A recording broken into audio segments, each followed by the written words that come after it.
Welcome again to the Talking Pictures podcast with hosts Tony Toscano, CC Chambers, and Raquel Baldwin Horton.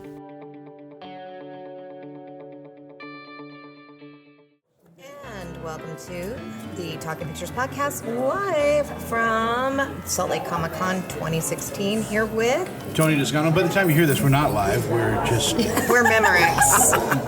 It's been Comic-Con's 2 weeks old by the time I'm actually hearing this.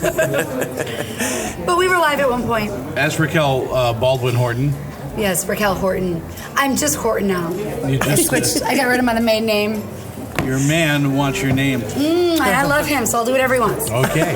And with us, we have a very special guest, a Disney animator. Also did a lot of other things with television. His name is Philo Barnhart. Yes, that's right. Oh, how do you do? So, let's start out here. You told me that your dad used to work at Disney. Yes. He was stationed in Chile during World War II and was prone to sleepwalking, so he got sent home rather early.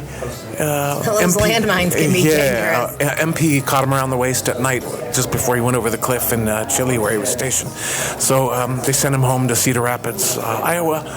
And he grew up as a farm boy, but he was also a wonderful artist. So his friend John Freeman called him from California and said, "You really ought to get on a train and come out and meet Walt Disney." And that was it. In '44, he was out there working. And it was Three Caballeros in those days. Yeah. That was what he started with. And he met my mother the same year, and they were married the same year. So Is your mother an artist as well? she was, yes. She started there in '42. Wow. All right. Yeah. And that's something you guys have in common because Tony's dad used to work at Disney. Yes, that's right. I'm familiar with Tony's My father name. worked at Jet Propulsion Laboratories and was an Imagineer. Right, he was in Imagineering, Walt Disney Imagineering. They designed the computer program for the jungle, the Tiki Room. The audio animatronics, Yeah. the first Yeah. big show in '64. Yeah, it was about that time. Yeah. They used NASA scientists for it because they needed the actual computer program.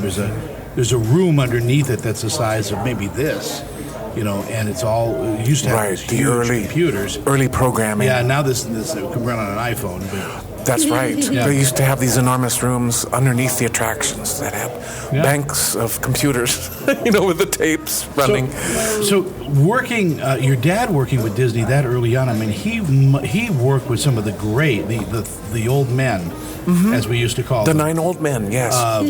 Of Disney, and of course the multiplane cameras and yes. all of those things that Disney artists created to give you the effect of 3D. They pioneered constantly. They did the first stereophonic film, Fantasia. One of my favorite Disney movies is something that nobody watches anymore. Won an Academy Award. It's called Toot Whistle Plunk and Boo. Yes, that was in the 50s. I think that was shown as a short with Sleeping Beauty. Sleeping Beauty. I've never heard of it. It is You'll have to see it film. sometime. It's on one of the DVDs, and it might even be the Sleeping Beauty release. Yeah. One of them. And I think throughout the years, after Walt had passed away, I think that the Disney animation fell with Walt. It fell gradually over time. Yeah.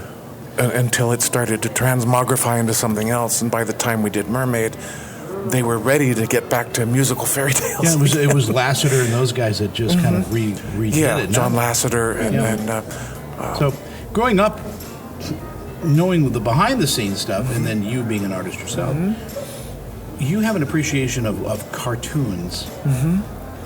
Everybody calls it animation. When we were growing up, it was cartoons. Yes, it's cartooning. Definitely. That maybe nobody else has. So tell me a little bit about what you look at when you watch some of the cartoons today, some of the animation today.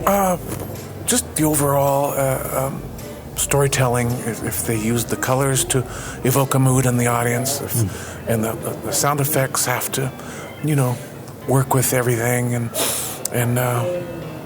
everything just has to work synergistically. And of course, people that are animating now don't have to worry about having drafting skills because they can do it on the computer. That's probably the big appeal for people that are are just starting out. But skill is skill. Skill is, our kind of skill was hard to come by, so we worked very hard. How long does it typically take to do an animated film, to do the animation for it? Well, it used to take between 3 and 4 years when Walt was making his classics. And things like Sleeping Beauty were so exacting in their style and so labor-intensive as a result. And plus, that was a widescreen film. They had to fill every square inch of the screen with artwork. So that was a very labor-intensive kind of movie to make, and it was in production for a total of 10 years. Wow. But Father worked on it six out of those 10 years, and that's like enough for me, in this day and age. We made Mermaid in 18 months, which is a year and a half. Oh, wow, so the times have really changed. He used to tell me, Philo, we were lucky if we could get 3 good drawings of Maleficent done a day. Wow. I said, a day? We're expected to do 8, Dad. Yeah. And he laughed. So what did your dad do on Sleeping Beauty? He primarily Maleficent, but he also did the 3 Good Fairies. In fact, he did some footage that was his own animation of the 3 fairies. When they're baking the cake for Aurora's birthday, there's some of his actual animation in there. But he didn't get enough footage. Our union rules, you have to get at least 150 feet of film in the film before you get a screen credit as an animator. So he didn't quite make it. And he also worked on The Kings when they have the duel with the food and everything. And the drunken page or whatever he was that passes out with the mandolin. Yeah, with the mandolin. His head in the mandolin. Yeah. Do people realize how dark that film really is? Yeah, it's definitely Disney's only sword and sorcery kind of a movie, So did you know Ed I can't say his name, Ed Van Derl? He did all the background for Sleeping Beauty. Oh, Ivan Durrell, yeah. He was a family friend, and Mom used to call him Earls by Ivan Oil. I met him out in Monterey. He had, I don't know that he's still alive. This was some years ago. He may be gone now. Yeah, I think it was like 84, 85 when I met him. He had a studio out in Monterey and just the most beautiful work, and he was still painting. Charming man. He stands alone because he's got a style that I've never seen anyone else do. Landscapes are just amazing. Yeah, he is incredible. And it was perfect for Sleeping Beauty because it had to fill every single square inch of that widescreen format. Wow. Right? It's kind of interesting how when I think I'm about your age.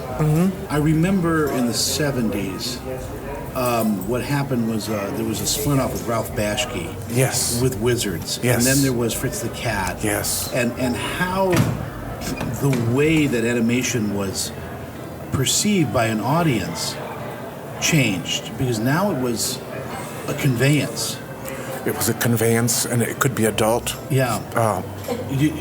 Was your father still working in the 70s when that stuff was happening? Oh, sure. He basically went to Hanna-Barbera during that. I was actually, that was my entry into the business, was working at Hanna-Barbera in 77. I knew Joe for a while, and they were just such great It's innovators. still one of the best, most fun places to work They that gave we you ever Yogi had. Bear.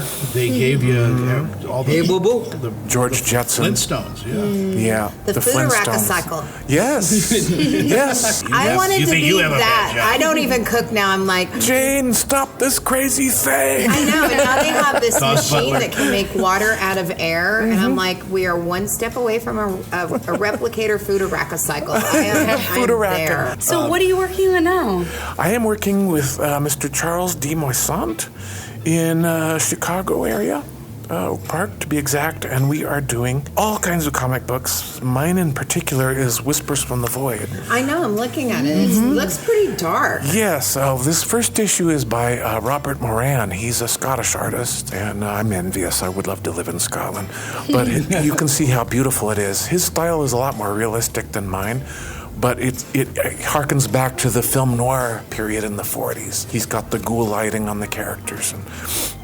the underlighting and the harsh shadows on their faces. So it's very almost like an old mannish-looking time. women. It's very old time movie looking. This is the way I'm drawing them now. They've been a little bit Disney-fied, if you will. Oh, yeah. Yeah.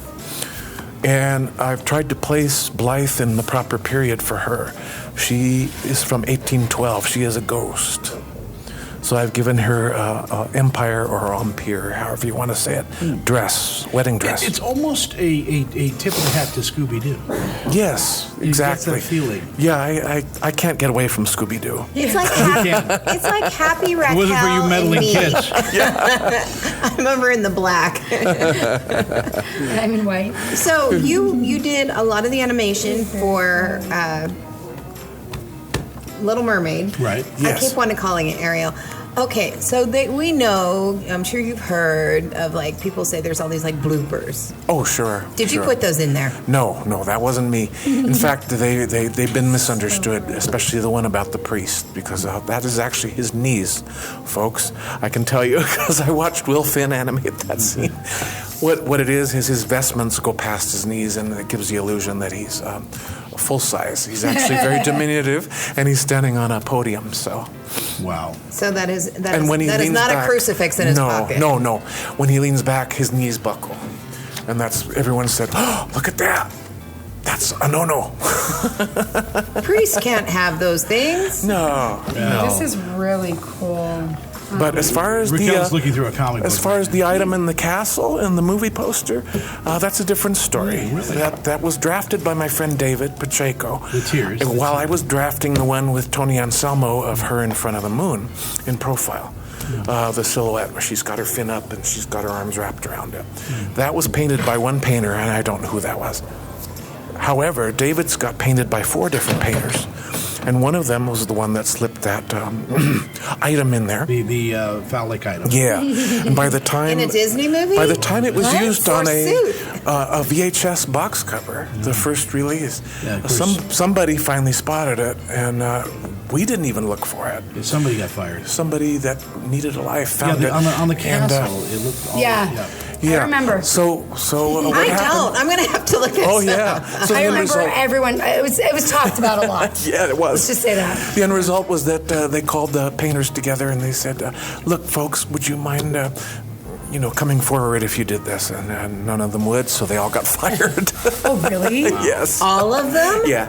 Whoa, talk about taking one for the team. The whole David team told did. me that story later. Yeah. So you weren't in that team, though. No, I was busy with my own poster. Yeah. So we only have about a minute left. Where can we find you and your work? And Oh, I know you gave me a little paper. yeah. Which one is it? Yeah, well, both of them are relative. I have a Kickstarter campaign now for my new portfolio book. We just started day before yesterday. And you can go to Kickstarter and, Oh, I see it. The Kickstarter. right, you can And- type in, I want to see Philo Barnhart art, and it should take you to our campaign. And I'm also on Facebook, Philo Barnhart Art. Okay. I'm like Well, looking you at can't all your spell stuff. Barnhart without art. Very Yes, the last exciting. 3 the letters. Yeah, there you go. Philo, it's good to see you again. Yes, likewise. And your travel, if I remember our conversation, you do some teaching and instructing. Oh, yes, I have been teaching at Milwaukee Institute of Art and Design beautiful. for the last 4 years. That and Savannah are 2 really wonderful art schools. Yeah. Unheard, but in the there's industry. There's a big heritage at both places. Yeah. Well, that's great. We love having you on. We're going to have you on again. Oh, well, thank you very much. Well, thank you. I don't often get to talk about these things, so it's been wonderful. Well, thanks for joining us. Oh, Once yeah, again, absolutely. This has been the Talking Pictures podcast with Philo Barnhart, a Disney animator who also did special effects on Star Trek. Yes. Here with Raquel Horton. and I'm Tony Toscano. stay tuned. So there's a million different movie review shows out there, especially on YouTube. But you know what? None of them have me, Cece. I'm part of the TalkingPictures.tv crew with Raquel Baldwin Horton, Tony Toscano, and in case you don't know, Tony, he's won an Emmy. My show, I'm available on Vimeo and YouTube. It's called Digital Down Low. Now have a seat, watch my videos, like them, and help me get out of my closet and into a professional studio.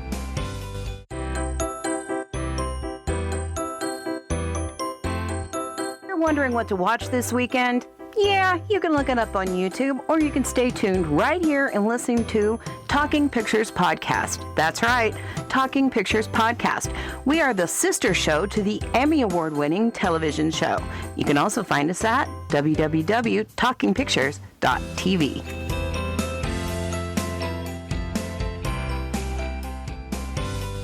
And welcome to the Talking Pictures Podcast. This is CC Chambers. I am here with a friend of mine, David West, who you would think is Tony Toscano's doppelganger.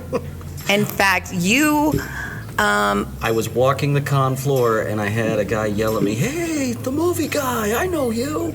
And I'm like, "What?" I'm like, "Oh, he's got to think I'm Tony Toscano." Yeah, exactly. I love the way you even say it. Toscano. Giuseppe. No. And that's great. You tweeted me and I finally got it hours later, but then I came and found you and here you are. And you are an author. Yep. Well, tell us about what you're writing. I always write action adventure and some speculative strain. It might be fantasy, might be historical, maybe sci-fi horror, kind of Twilight Zone-y stuff. My latest is kind of weird westerns, Porter Rockwell fighting the Bear Lake Monster, that kind of thing. I'm trying to think how that would be. Well, he's such a dynamic Mormon superhero right. of sorts. Yeah. And I like to think of the what ifs, so I throw in a skinwalker or a giant snake or something just to spice it. Spice it up, yeah. Spice it up a bit, a little. Weird western, kind of that pulp flavor. Oh yeah.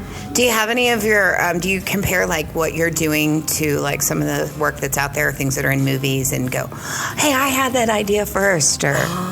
Maybe just a little bit, but it's hard to say. It's like I'm a big fan of old school stuff like Conan the Barbarian. Yeah.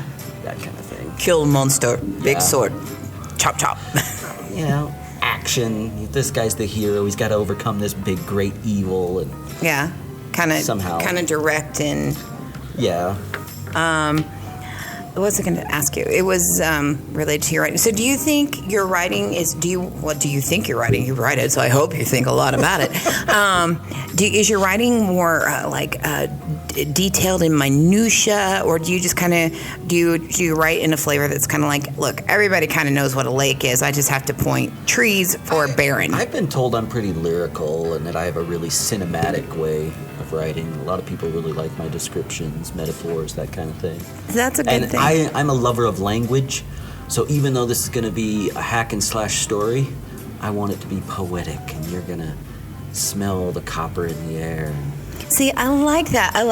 I'm not a fan of like teen fiction and like if you've ever looked at 50 Shades of Grey or. I read one page out loud to some friends once to make them laugh. Yeah, the writing is horrible, and no offense to the chick that wrote it, it's just bad writing.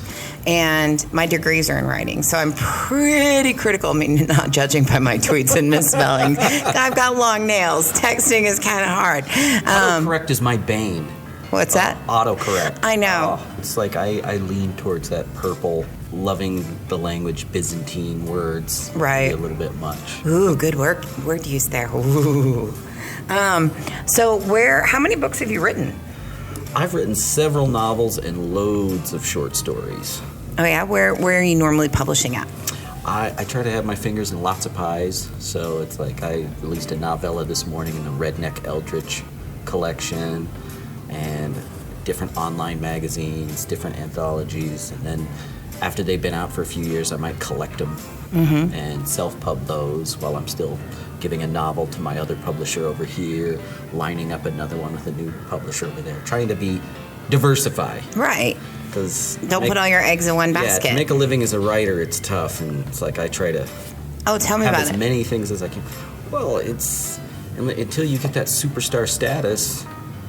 You're still working at the hospital. Yeah, who are you? Well, Yeah. I actually am. I work. My day job is at a psych hospital. My day job is at the U. So yeah, what do you do there?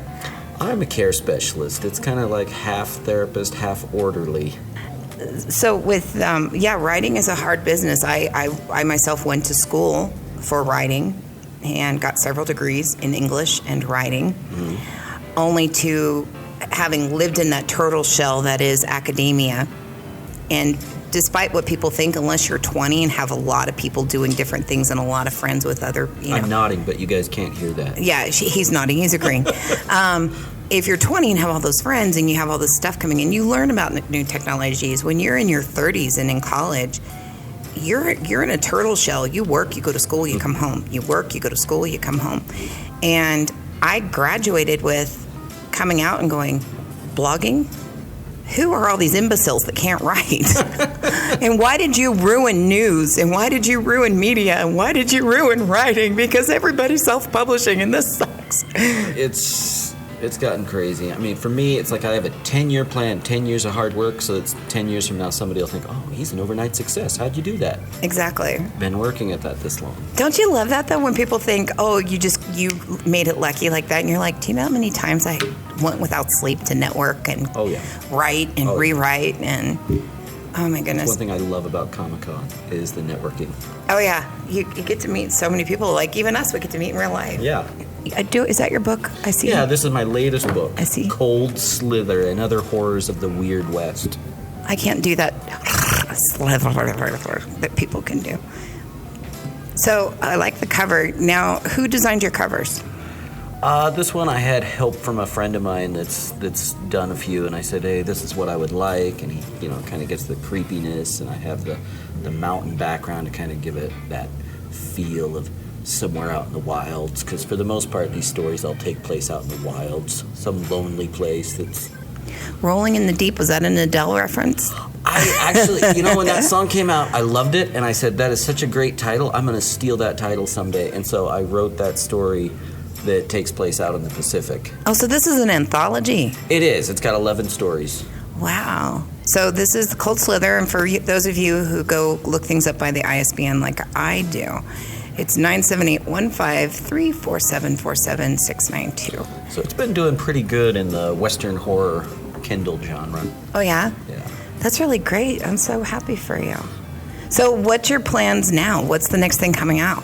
I am working on something I'm calling Imaginary Menagerie that's kind of like Stranger Things, where they're going after cryptid creatures like the Chupacabra, Bigfoot. And now they're going to take place in towns, or are they still out in the country, in small towns? I'm going to have fun with it because I'm going to have them go a little bit of everywhere. I'm going to have them go somewhere down south for a Chupacabra, somewhere back east for like Puckwudgies. Puckwudgies? They're like these little troll things. I think of Hot Pockets going around giving people wedgies. Well, part of the beauty of the story is you can have other characters explain it to the other characters in a roundabout way that isn't too much exposition. Yeah. And it's going to go to a new publisher that's coming out, Immortal Works. Oh, cool. And I'm excited to send them a few things. Thanks. And I'm excited to get to work on some epic fantasy after that. So I've always got something brewing. So you have, like, Chupacabra is a not yet proven to be real, not yet unproven character of Hispanic origin. Yeah. And it's like all those things from Monster Quest and things. He's giving me the thumbs up. Your son's over there. They're excited for that. He's like, I like that one. You like that one? Come over here and sit with me. We have David's son joining us. Do you want to come too, sweetie? Hey. It's Matthias. Hi. And that's Bear. So you like your dad's stories? Yeah. Does he read them to you?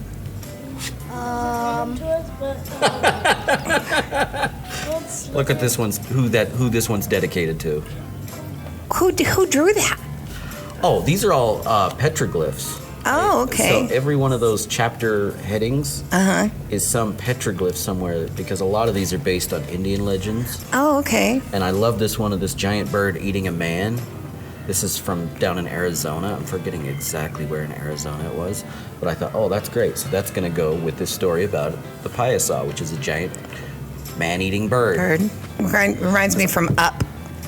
Yeah. The big bird in there. It's like, I love native legends and myths, and so I mixed a lot of those into the stories. Oh, wow. And then I've been friends with some Navajo, and I have to milk them. I'm like, what are you willing to tell me about skinwalkers? I know, right? I'll get them, sometimes they'll tell me I can't, they'll invite something.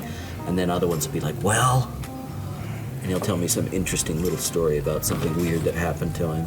So, boys, what's your favorite story your dad has written? Speak loud. So far I think Cold Slither's gonna be the coolest. The coolest? So far, yeah. Oh, wow. What about your brother? What does he think? Way to pimp the latest, though. I appreciate that. Louder, Bear. I like more than one book that he has written, and I like Cold Slither, Fangs of the Dragon. Fangs of the Dragon is a story that's in there. That's the one about the Bear Lake Monster. Have you ever heard of that? Yeah, well, I've heard of Bear Lake, but not the Bear Lake Monster. Supposedly it's got its own monster, the Bear Lake Monster. Possibly a sturgeon. Possibly a sturgeon. I love how he's so factual. It's possibly a sturgeon. There's something big that people have seen, and some people try to, it ate my horse. That was back in Pioneer. And so back in Pioneer times when somebody said, it ate my horse, they figured, well, you actually gambled and lost your horse, and that's your excuse. But people have said that they've seen something. Right. The Indians said there was something in the lake. Oh. And I love, that's such rich ground for fiction. I like it. Yeah. Do you like it? Yeah, I do. Yeah. All right. Thanks so much. Okay, where's your website? What's your website? Where can we find you? It'd be www.kingdavidjwest.com, and that has links to Amazon, everything for me, because everything's on Amazon, Kindle, print books. I've got print books here at Comiccon, but I'd sure love it if people went and checked me out. And your Twitter handle? That'd be David_J West. All right, and I'll put that in the bio when we put it out, and you'll see the feed come through on the Twitter feeds, I'm sure. Thank you so much. You're really welcome. I loved having you, and I wish Tony had been here so he could see his doppelganger. Oh, well, we'll be here all day. If I bump into him, he'll know it. Looking in a mirror. Thanks for listening in. Stay tuned for more Talking Pictures podcast.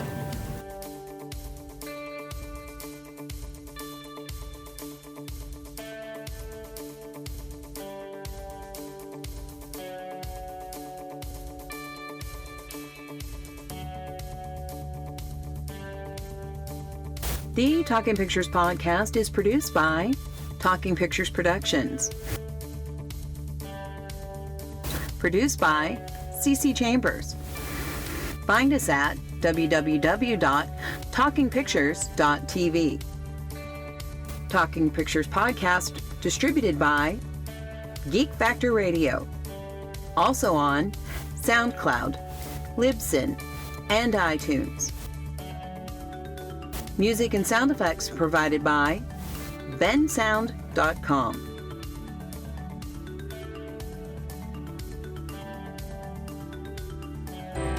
A movie podcast should have more than just rolling on about the recent movies. It should also have stories, background, maybe hosted by an Emmy Award-winning movie critic. We have that on the Talking Pictures podcast.